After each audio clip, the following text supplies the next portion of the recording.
গভীর রাত তখন, কিন্তু হঠাৎ ঘুম ভেঙে গেল মেয়েটির। বাইরে তখন শিয়াল আর ঝিঁঝির ডাকে মুখরিত।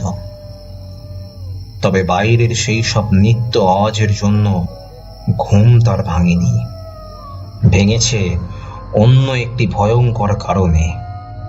কিন্তু প্রথমটাই ঠিক বুঝতে পারছে না সে কি সেই কারণটা, বরং কি যেন এক অদ্ভুত ঝিমঝিমে অনুভূতি হচ্ছে ওর গোটা শরীর জুড়ে। একটা অব্যক্ত অস্বস্তি ক্রমে ঘিরে ধরছে মেয়েটিকে। আদৌ অন্ধকারে ঠিক ঠাহর করতে পারছে না কিসের অস্বস্তিতে ঘুমটা ভেঙে গেল এমন করে। ছেলে দুটোর পাশে শুয়েছিল। কয়েকদিন থেকেই ওদের শরীরটা ঠিক জুতের ছিল না, থেকে থেকেই জ্বর আসছিল। গত রাতেও সেই রকম অবস্থা দেখে আর একা রাখার সাহস পায়নি বছর 24-এর এই মেয়েটা। মা বলে কথা, তাই কোলের কাছে নিয়ে শুয়েছিল নিজের সন্তানকে। ওর স্বামী ঘুমোচ্ছিলেন পাশের ঘরে। এমন সময় কিসের যেন শব্দ পেয়ে সচকিত হয়ে উঠল সে। কি ব্যাপার হলো? পাশের ঘর থেকে ক্রমাগত গো গো করে শব্দ হচ্ছে যেন। না না না, শুধু শুধু গো গো করে শব্দ হচ্ছে না, সাথে কিসের যেন কিচকিচ করে ডাকও শোনা যাচ্ছে না। ধীরে ধীরে বিছানা থেকে নেমে ঘরের অর্ধেক ভেজানো দরজা ঠেলা দিতেই খুলে গেল সেটা। আর তারপরে ভিতরে দৃশ্য দেখে ভয়ে বিস্ময়ে পাথরের মূর্তির মতো হয়ে গেল যেন মুহূর্তের মধ্যে। সভয়ে দেখল ওর স্বামীর সারা শরীরটাকে দখল করে যারা বসে আছে তাদেরও চেনে। কিছুদিন আগেই ছাড়ে বংশে নির্বংশ করেছিল ওরা যাদের, তারাই এখন দখল করে আছে ওর স্বামীর গোটা শরীরটাকে। প্রবল আতঙ্কে আমতা আমতা করে মুখ দিয়ে বেরোলো কেবল একটি শব্দ, বাদুড়।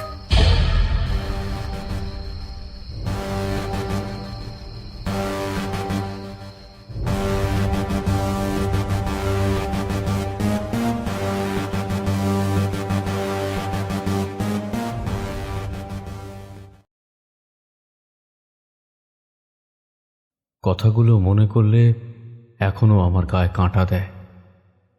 সত্যি এমন হতে পারে?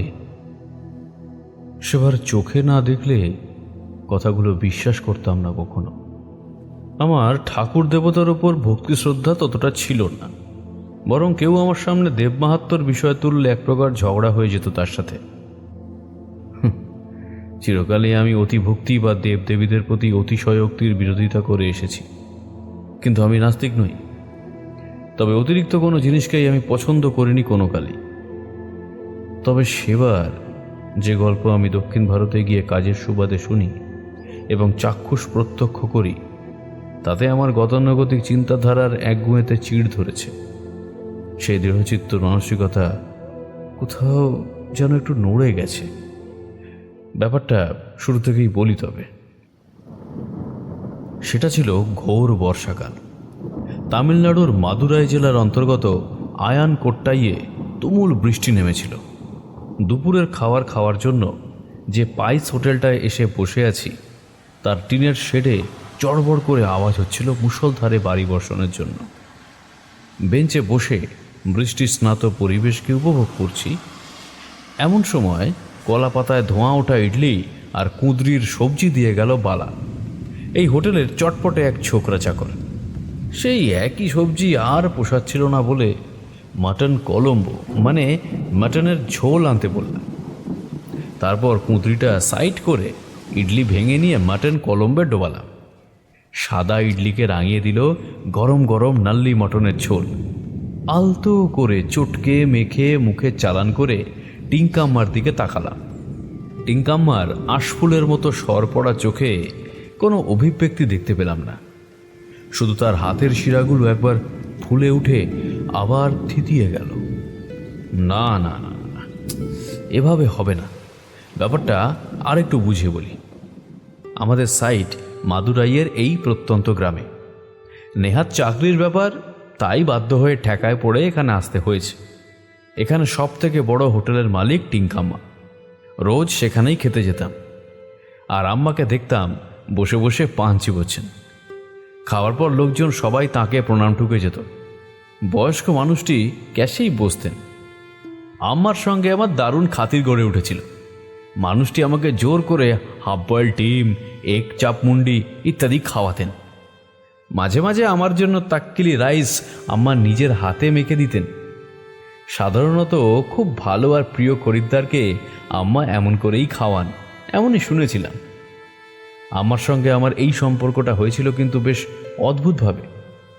জানলে অনেকেই অবাক হবে, সম্পর্কটা গড়ে উঠেছিল গল্পের সুবাদে। আমি যে এক মহাগপ্পে মানুষ এটা বুঝে আম্মা খুব খুশি হয়েছিলেন। ওই দোকানে বসে টিমের বাকিদের আমার জীবনের একটা অভিজ্ঞতা বলেছিলাম। অবশ্যই সেটা অতি প্রাকৃতই বটে। আমার গল্প বলার স্টাইলে অনেকে আকৃষ্ট হতো এবং তাদের কাছ থেকেও নানান সময়ে জেনে নিয়েছিলাম নানান গল্প। আম্মা যে বাংলা বোঝেন এটা জানতাম না, কিন্তু তিনি নিজেই আলাপ করলেন। কথায় দক্ষিণী টান থাকলেও সে বাংলা বুঝতে বিন্দুমাত্র সমস্যা হয়নি আমার। আম্মা যে এই গল্প সংগ্রহের ব্যাপারটা বেশ পছন্দ করেছেন এও তখনই জানতে পারি। কথায় কথায় জেনেছিলাম মহিলাটির ছেলে নাতিরা সবাই শহরে, সেখানেই দোকান আর পড়াশুনো নিয়ে তারা দারুণ ব্যস্ত হয়ে পড়েছে। ছেলে বৌমারা হপ্তায় হপ্তায় গাড়ি নিয়ে আসে, বাড়ির ডাব নারকেল সবজি নিয়ে মামুলি খোঁজখবর সেরেই চলে যায়। বুড়ি মানুষটার মনের খবর কেউ রাখে না। সেই শূন্যস্থান কিছুটা হলেও ভরাট করেছিলাম আমি। বয়স্ক মানুষটার আমার ওপর যেমন আস্থা ছিল তেমনি ভরসা করতেন খুব। সেদিন বাইরে দারুণ বৃষ্টি নেমেছিল, তার মধ্যে বেরোনোর প্রশ্নই ছিল না। আমাকে কাছে ডেকে আম্মা জিজ্ঞাসা করলেন, বাবু, বাইরে বৃষ্টি না দেখে আমার কাছে এসে একটু বসলে তো পারো? হ্যাঁ বলো আম্মা, এই তো তোমার কাছেই এসে বসে আছি। জানো বাবু, এই বৃষ্টি প্রকৃতির এই অপূর্ব রূপ দেখতে আমি খুব ভালোবাসতাম। বিয়ের পর প্রথম প্রথম কতবার যে বৃষ্টিতে ভিজেছি তারই অত্যা নেই। কিন্তু এখন তো এখন কি একদমই দেখতে পান না? কথাটা বলেই কেমন যেন অপ্রস্তুত হয়ে পড়লাম। ওই সরপড়া চোখের অবস্থা দেখে আমার আগেই বোঝা উচিত ছিল উনি একেবারেই অন্ধ। তো এমন একজন মানুষকে হুট করে এমন একটা কথা বলে তার মনে অজান্তে আঘাত দেওয়াটা উচিত হলো না। কিন্তু টিঙ্কাম্মা আমার কথায় এত কিছু মনে না করে একটা বিচিত্র হাসি হাসলেন। প্রাকৃতিক দুর্যোগের জন্য প্রায় অন্ধকার ও প্রায় জনমানুষহীন হোটেলের খাটিয়ার উপর থেকেই সেই হাসিটা দেখে গাটা কেমন যেন ছমছম করে উঠল। সরপড়ার চোখে অদৃশ্য প্রায় মণিটা যেন একবার কেঁপে উঠল।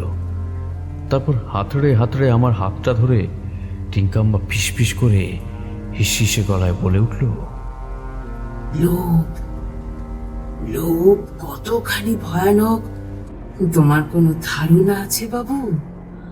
লোভের বশবর্তী হয়ে দেবীর জিনিসে হাত বাড়ালে তা কতটা ভয়ানক হতে পারে তা জানো? কথাটা শুনে কেমন যেন চমকে উঠলাম। একটা অজানা শিরশিরানি অনুভূতি সারা শরীরে ছড়িয়ে পড়ে অজান্তেই হাতের লোমগুলো দাঁড় করিয়ে দিল। এটা কি বলছে বয়স্কা মানুষটি? সেই দেব বাহাত্তর কথা। কিন্তু অন্য দিনের মতো আজ আমার এসব কথায় বিরক্তি লাগছে না কেন?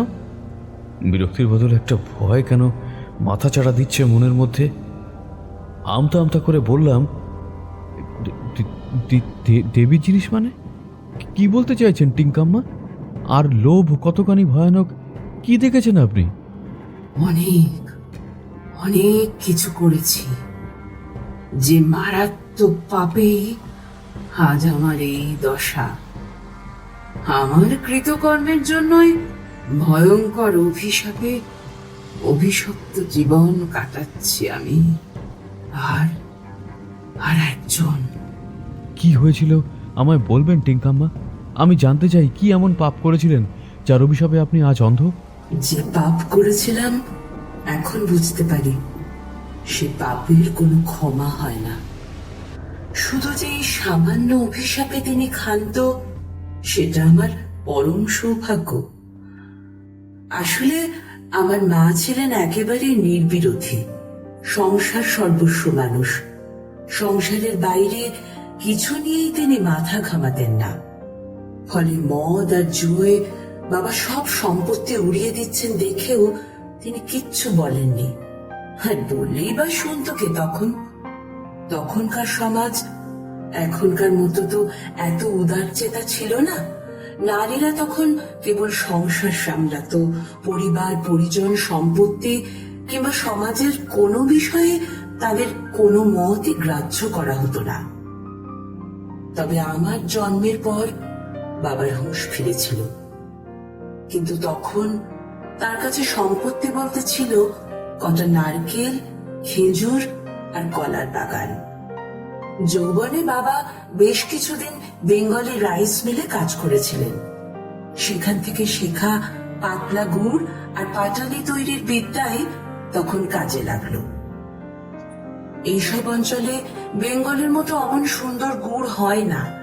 সেই গুড় আর পাটালির জন্য আস্তে আস্তে আমাদের অবস্থা ফিরল।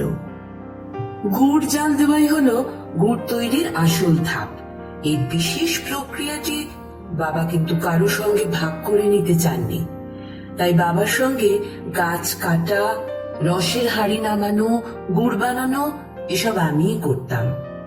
শীতের সময় খেজুর রস নিয়ে আমাদের আলাদাভাবে খাটতে হতো। এতে গাছের গায়ে কিছুটা অংশ কেটে দেওয়া হয়, তার তলায় হাড়ি পাতা হয়। হাড়ির খোলে চুন লাগানো থাকে যাতে রস পরিষ্কার হয়। হাড়ির গায়ে উনুন পুড়িয়ে কালি করা থাকে যাতে আধারে ক্যামুফ্লেজ হয়, না হলে বাদুড় টের পেয়ে রস খেয়ে যায়। সারা রাত সেই হাড়িতে চুইয়ে চুইয়ে যে রস জমা হতো সেটা ভোর রাতে নামিয়ে আনতাম। এক টানা 3 দিন রস হবার পর তার স্বাদ কষাটে হয়ে যেত।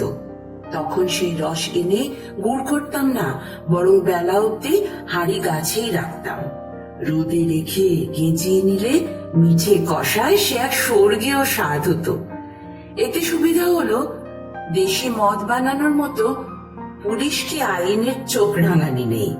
আবার স্বাদ এমনই যে খেলে হালকা নেশা হবেই। সেই টানেই সে আসবে খেতে।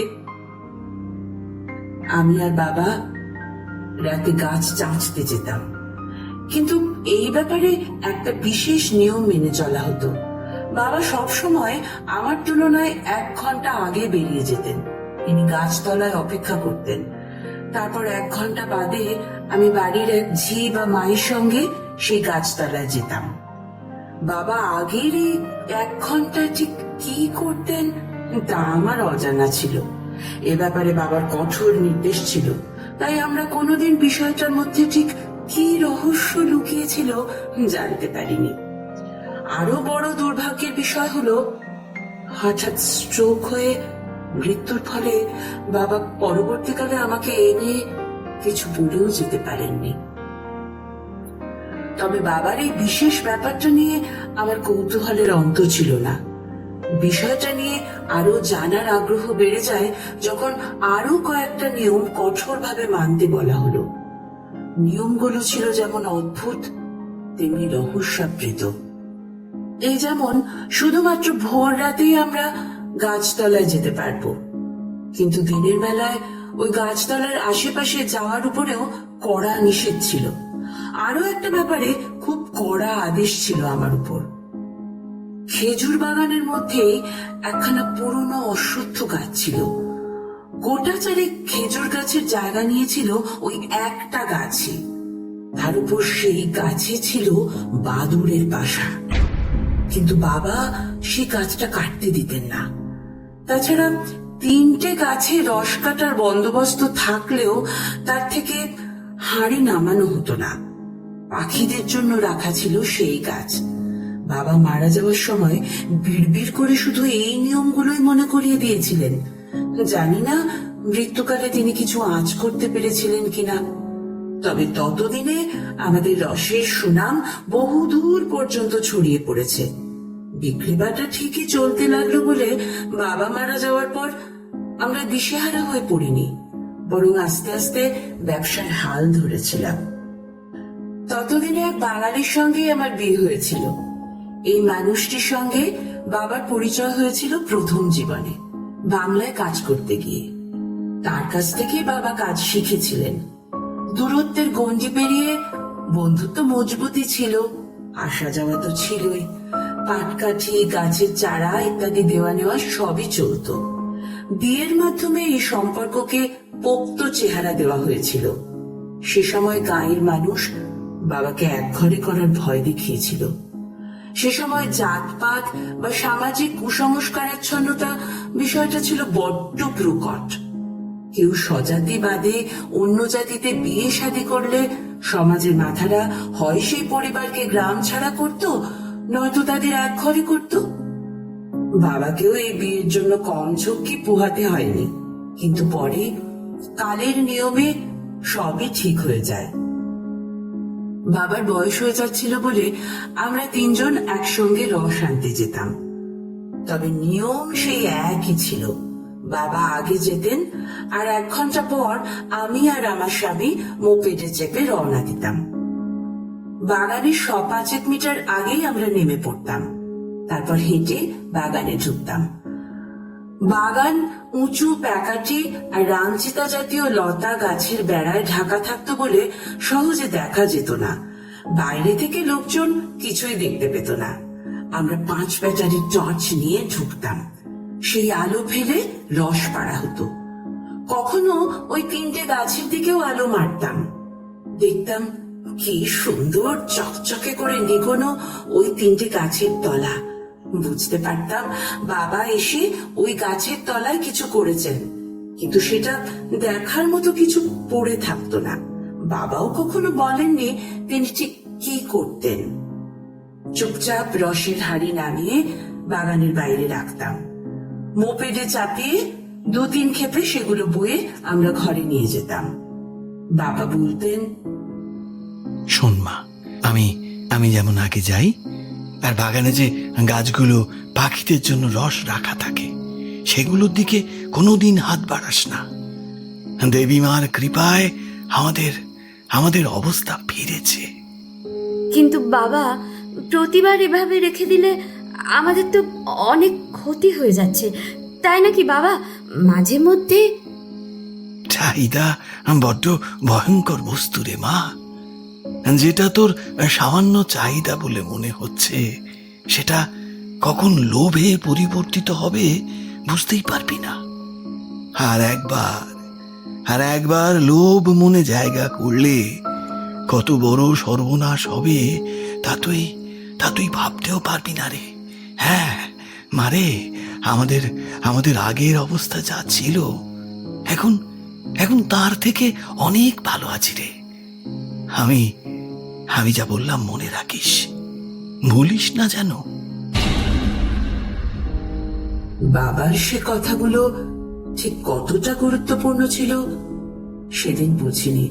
বয়স অল্প ছিল তো, আর অল্প বয়সের কত যে চাহিদা, আকাঙ্ক্ষা আর লোভ থাকে সেটা তখন না বুঝলেও বয়স বাড়ার সাথে সাথে অকারণ চাহিদা আর লোভ করার যথার্থ শিক্ষা পাওয়ার পর এখন ভালোভাবেই সেটা অনুধাবন করতে পারি। বাবা যতদিন ছিলেন ততদিন সব ঠিকঠাকই চলছিল, কিন্তু বাবা গত হবার পর পরিস্থিতি বদলাতে শুরু করলো।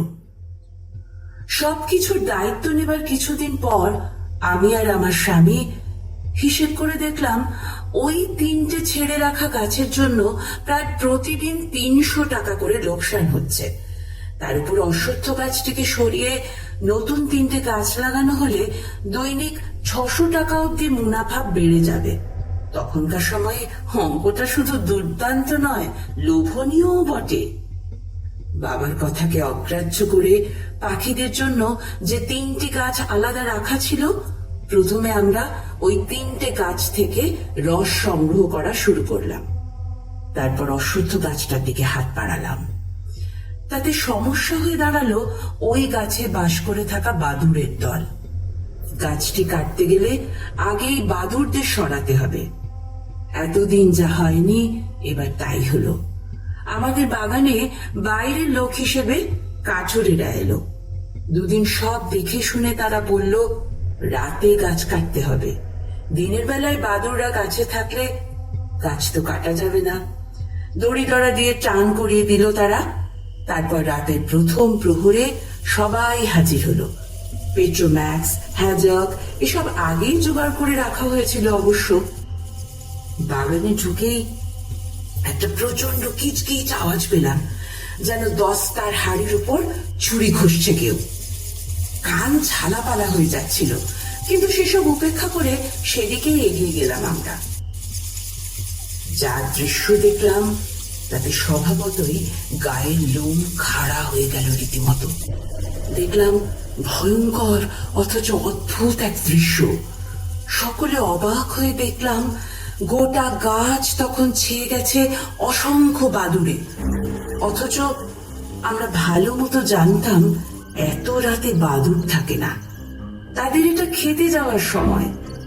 তাছাড়া এই গাছটাতে বড়জোর কয়েকশো বাদুড় থাকতে পারে বলেই আমাদের মনে হয়েছিল। কিন্তু সেই রাতে যে পরিমাণে শব্দ হচ্ছিল আর বাদুড়ের যে সচল কালো স্তম্ভ গাছটা ঘিরে ছিল, তাতে অন্তত কয়েক হাজার বাদুড়ের উপস্থিতি টের পাচ্ছিলাম। সংখ্যাটা বেশিও হতে পারে, কিন্তু ভেবে পেলাম না একসাথে এত বাদুড় এলো কোত্থেকে। 2-4 জন চেষ্টা করলো ঢিল ছুঁড়ে বাদুড় তাড়ানোর। তার বদলে দেখলাম ভয়ানক কিচকিচ শব্দের সঙ্গে আমাদের দিকে এগিয়ে আসছে রোমশ কালো ওই স্তম্ভটা। হ্যাজাকের আলোয় টিপের মতো জল করছিল সহস্র চোখ, যেন এক অতিকায় রোমশ মাকড়সা আমাদের চুষে নিংড়ে ছিবড়ে করে ফেলার জন্য এগিয়ে আসছে। ছুটে বেরিয়ে এসেছিলাম। বাগানের বাইরে আসতে আবার সব কিছু শান্ত হয়ে গিয়েছিল। সেই রাতে আমরা ফিরে এসেছিলাম।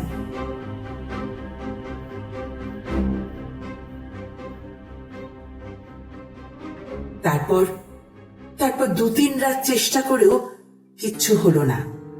তারই মধ্যে বাদুড়গুলো নতুন করে ক্ষতি করা শুরু করেছিল। আমরা রস ঘরে আনতেই পারছিলাম না, সমস্ত রস বাদুড়ে খেয়ে শেষ করে ফেলছিল।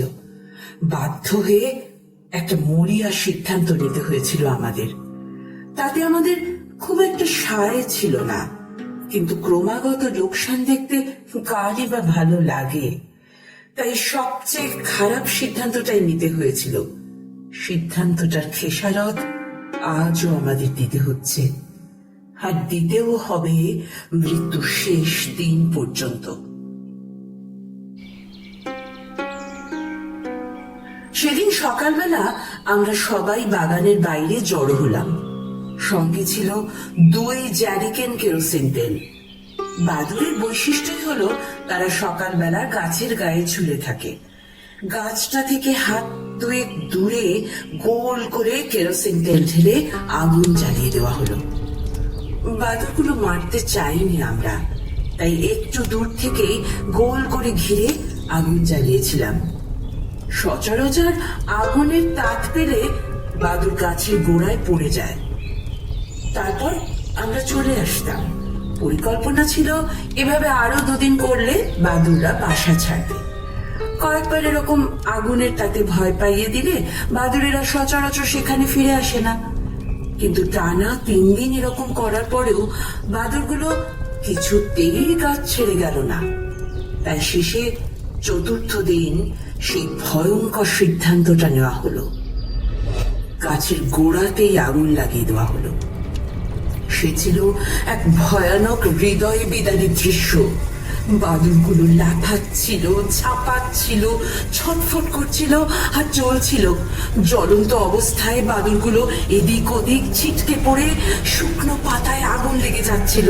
মুহূর্তের মধ্যে জায়গাটিতে যেন দাবানল লেগে গেল। আমাদের বেশ কিছু গাছ ক্ষতিগ্রস্ত হলো সেই আগুনে। অশ্বত্থ গাছটা পুড়ে গিয়ে সেখানে তার পোড়া কঙ্কালসার দেহটা নিয়ে দাঁড়িয়ে রইল। রাতের অন্ধকারে সেই গাছটাকে দেখলে রীতিমতো গায়ে কাঁটা দিত। বাদুড়রা বিদেয় হলো ঠিকই, কিন্তু এরপর থেকে সমস্যা একেবারে মারাত্মক চেহারা নিল।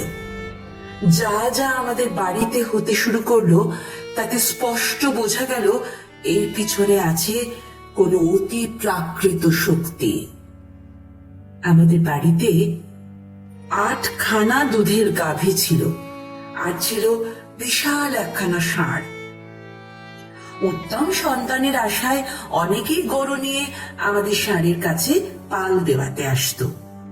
কিন্তু একদিন হঠাৎ সেই ষাঁড়টি কিভাবে জানি উধাও হয়ে গেল। সে যে কোথায় গেল তা আমরা বুঝতেই পারলাম না। শুধু রাতে বাঁধা থাকতো সে, বাকি সারাদিন গোটা পাড়া চষে বেড়াতো। রাতে সে দড়ি ছিঁড়ে পালিয়ে গেল। তারপরে উধাও হলো দুটি দুধের গাই। এরপর একদিন বজ্রপাতে আমাদের 5টি ফলন্ত নারকেল গাছ দাউ দাউ করে জ্বলে উঠল। সে ছিল বিনা মেঘের বজ্রপাত। তারই সঙ্গে তুমুল ঝোড়ো হাওয়া শুরু হওয়ার ফলে ছড়িয়ে পড়া আগুন আমাদের গোটা নারকেল বাগানটাই প্রায় নষ্ট করে ফেলল। নারকেল গাছগুলো যে রাতে নষ্ট হলো বাজ পড়ে, সেই রাতের কথা। গ্রামের দিকে রাতে লোকজন একটু তাড়াতাড়ি শুয়ে পড়ে, যেহেতু তারা অনেকে ভোরবেলায় খেতে যায়। কিন্তু আমাদের কাজ ছিল রাতের বেলায়। বাগান থেকে রস রাতের অন্ধকারেই আমরা আনতাম। সে রাতে গোয়াল ঘরের পাশে গুদাম ঘর থেকে খালি রসের হাঁড়ি নিয়ে আসতে গিয়ে কি কারণে যেন অজানা একটা আতঙ্ক আমায় ঘিরে ধরল। 5টি ইন্দ্রিয়ের বাইরে যে 6 নম্বর ইন্দ্রিয়টি আমাদের আছে, সে মুহূর্তে যেন সজাগ হয়ে আমায় জানান দিল এখানে এমন কিছু আছে যা সাধারণের যুক্তি বা ভাবনার বাইরে অবস্থান করে।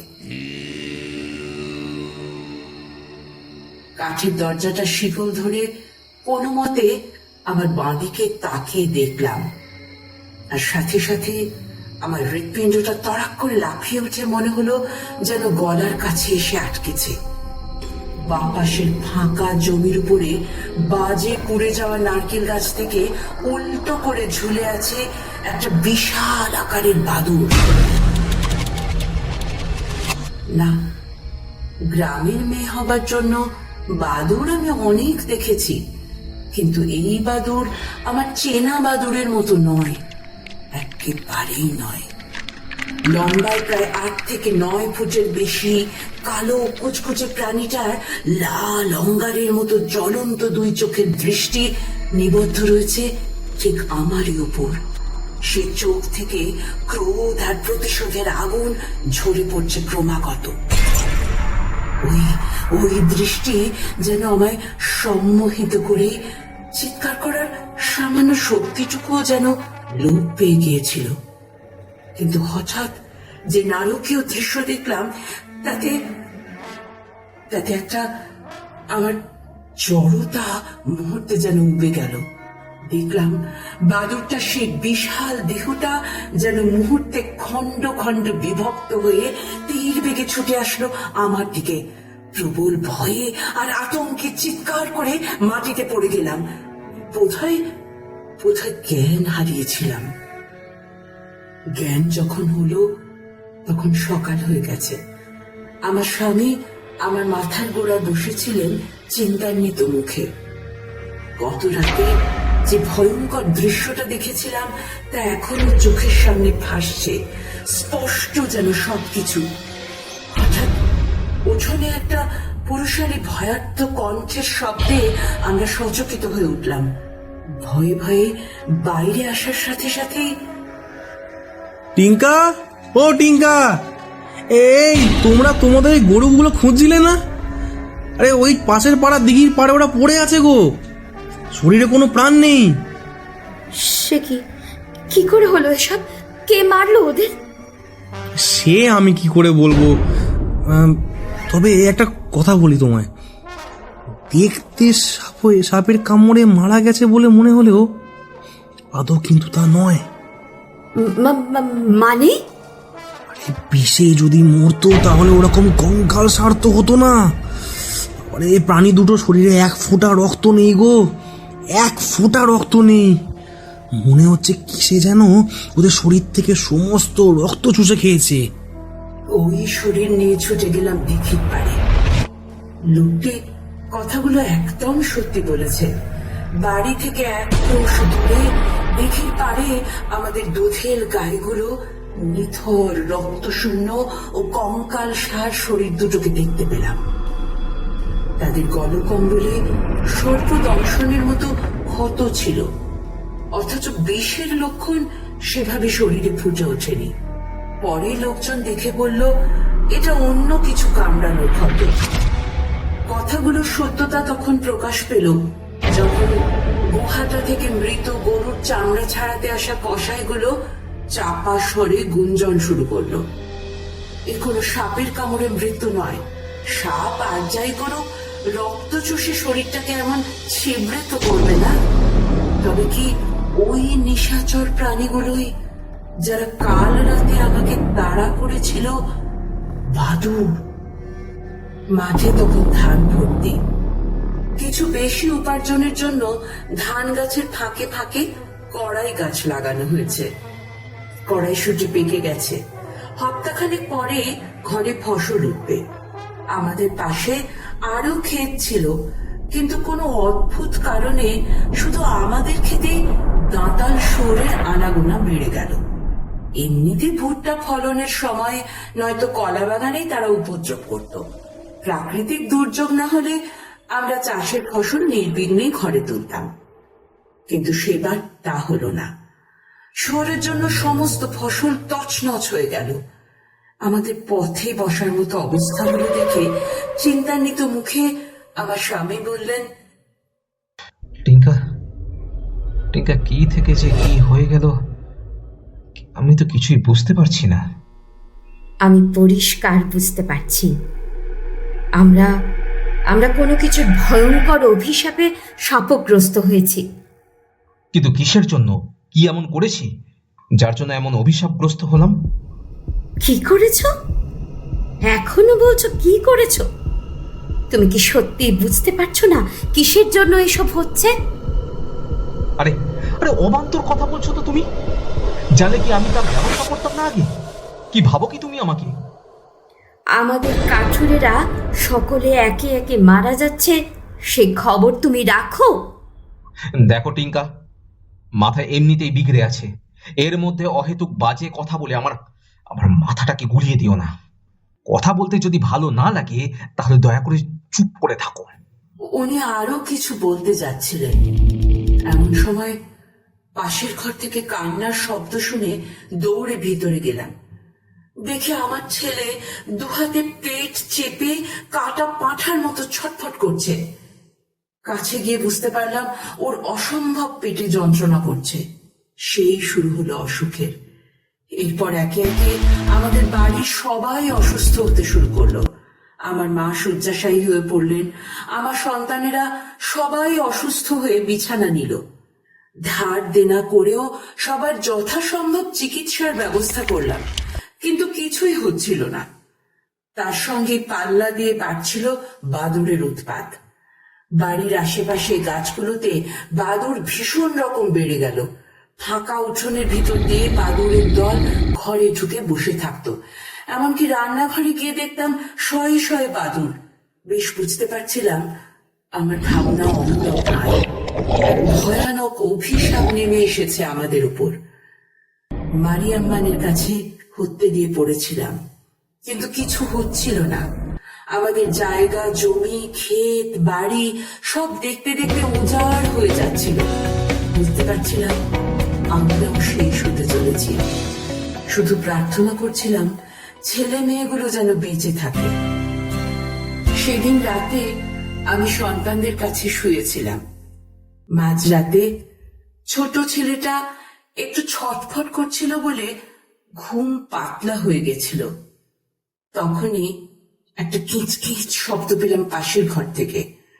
বুঝতে পারলাম পাশের ঘরে আমার অতি পরিচিত কিছু শব্দ আসছে।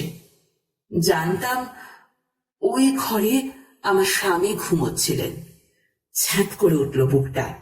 ভয়ঙ্কর কিছু আশঙ্কা করে আমি উঠে গেলাম। ঘরের দরজাটা ভেজানো ছিল। হালকা ঠেলা দিতেই খুলে গেল। চমকে উঠে সবাই দেখলাম ও শরীর জোরে বাদুড় বসে আছে। তাদেরই সমবেত কিচকিচ স্বর শুনেছিলাম আমি। ওর মুখ থেকে চাপা গু গু আওয়াজ আসছিল। আমি চিৎকার করে উঠতে বাদুড়গুলো মুহূর্তের মধ্যে উধাও হয়ে গেল। ছুটে গিয়ে পড়লাম মারিয়াম্মানের দ্বারে। মন বলছিল আজ মা ছাড়া আমার কেউ নেই। হয় মা আজ আমাকে পথ বলে দেবেন, না হলে আমি এখানেই উপবাসে প্রাণ দেব। রাত গেল, সকাল গড়িয়ে দুপুর হলো, তাও আমি ঠাকুর ঘরের বাইরে বেরোইনি। বিকেলের দিকে ঘুমিয়ে পড়েছিলাম মায়ের সিংহাসনের নিচেই। আন্দাজ করেছিলাম আগেই কি থেকে এসব হচ্ছে। হতে গিয়ে পড়ে থাকার সময় যে ভয়ঙ্কর স্বপ্ন দেখলাম, তাতে আমার ধারণা আরো বদ্ধমূল হলো। সভয়ে দেখলাম দেবী মা সিংহাসনে বসে আমার দিকে রোষায়িত নয়নে তাকিয়ে আছেন।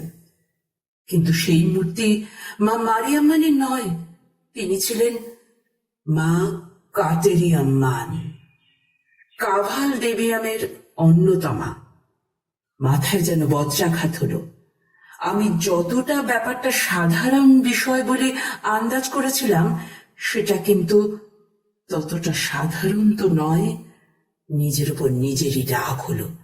এতদিন কেন কথাটা মনে পড়েনি? কেন? পারাক্কাম বাহুল এর অর্থ হলো বাদুড়, আর কাটেরি এর অর্থ হলো পবিত্র বাদুড়। এরা মায়ের সহচর, মায়ের স্নেহধন্য। ব্যাপারটার গুরুত্ব এতটাই গভীর, সত্যি ঘনাক্ষরও বুঝিনি। অজান্তে কি করেছি আমরা? এ তো ভুল নয়, মারাত্মক পাপ। ক্ষমা চাওয়ার ভাষাও খুঁজে পেলাম না। চোখ দিয়ে অঝরে জল ছুটতে লাগলো। আস্তে আস্তে মায়ের রূপ অনেকখানি শান্ত হয়ে এলো। মা বললেন, তোর এত বড় স্পর্ধা, তুই আমার প্রাণীদের গায়ে আগুন দিলি, অথচ এখন তোদের যে ঐশ্বর্য, তোদের যে প্রভাব প্রতিপত্তি, তা আমারই দেওয়া। তোর বাবা তো সব বেচতে বেচতে ওই গাছগুলোই শুধু রেখে দিয়েছিল। অশ্বত্থ গাছের নিচে আমি বাস করতাম, সেটা তোর বাবা আগে জানতো না। যদিও ওই জমিও চাইলেও বেচতে পারত না। এক রাতে গাছ থেকে হাঁড়ি নামাতে গিয়ে সে আমার দর্শন পায়। আমি বাদুড়ের বেশে রস পান করছিলাম। এত বড় বাদুড়, তাই কপালে ত্রিপুনণ্ডক দেখে সে আমার পায়ের কাছে বসে পড়েছিল। নিজের অবস্থা খুলে বলেছিল। আমি ওর আক্ষেপ দেখে ওকে আশীর্বাদ করেছিলাম, কিন্তু শর্ত ছিল ওই অশ্বত্থ গাছের তলা সব সময় ঝকঝকে তকতকে থাকবে। রোজ রাতে এসে ও আমার পুজো করত এবং এই গাছতলা পরিষ্কার করত। ওকে প্রতিশ্রুতি দিতে হয়েছিল যে আমি না চাইলে আমার অস্তিত্বের কথা কেউ যেন না জানে। এও শর্ত হয়েছিল যে 3টি খেজুর গাছের রস পান করবে শুধু আমার সন্তানেরা, তাদের গায়ে কেউ হাত দেবে না। কিন্তু তোদের এমন লোভ যে হাতে পেয়ে গাছ পুড়িয়ে দিলি। দেখতে চেয়েছিলাম তোদের মনোবৃত্তি কেমন। তখনই বুঝলাম তোরা আমার পুজো করার যোগ্যই নোস। আমি তাই শুনে আর্তনাদ করে উঠলাম। বুঝলাম লোভের বশে অনেক বড় পাপ করে ফেলেছি, যার কোনো ক্ষমাই হয় না। আমার ক্ষমা চাওয়ার ভাষা হারিয়ে গেল। কেবল চিৎকার করে কাঁদতে লাগলাম অসহায় ভাবে। অঝোর ধারায় দু চোখ থেকে জল পড়তে লাগলো। আমার ওরকম করুণ অবস্থা দেখে মা স্নেহ পরবশ হলেন। বললেন, ঠিক আছে, এবারের মতো আমি তোদের ক্ষমা করলাম। শুধু বাদুর নয়, তোরাও আমার সন্তান। তোর বাবার অকস্মাৎ মৃত্যুর ফলে তোরা অনেক কিছুই জানতে পারিসনি, কিন্তু সেটা বিচার্য নয়। এই পৃথিবীর প্রতিটা প্রাণী আমার সন্তান। তারা স্থানে শ্রেষ্ঠ। অকারণে প্রাণী হত্যা আমি কিন্তু বরদাস্ত করব না। ওই গাছের জায়গায় আমার মন্দির করে দিস, নিত্য পূজা দিস বিধিমতে। তবে বিনা শাস্তিতে তোদের মুক্তিও দেব না। শাস্তি পেলে তোরাও মনে রাখবি, আর বাকিদেরও শিক্ষা হবে যে এই রকম জঘন্য কাজ করলে তার পরিণতি কতটা ভয়ঙ্কর হয়। তাই তোর যে চোখে লোভের নেশা ছিল সেটা আমি নিলাম। তোর স্বামীর মস্তিষ্কে কূটবুদ্ধি, নীচতা, লোভ এগুলো মাথাচাড়া দিয়েছিল, তার ব্যবস্থাও করলাম। তুই অন্ধ রয়ে যাবি, আর তোর স্বামী হবে জীবনৃত, উন্মাদ। সেবার মধ্যে দিয়ে প্রায়শ্চিত্ত কর। মনে রাখবি, পৃথিবীতে সবাইকে বাঁচার সমান অধিকার দিয়েই আমি পাঠিয়েছি। নিজের ক্ষুদ্র স্বার্থ চরিতার্থ করার জন্য তাদের আঘাত করা মানে জগৎ মাতাকে আঘাত করা। মা হয়ে এই কথাটুকু আজীবন মনে রাখিস।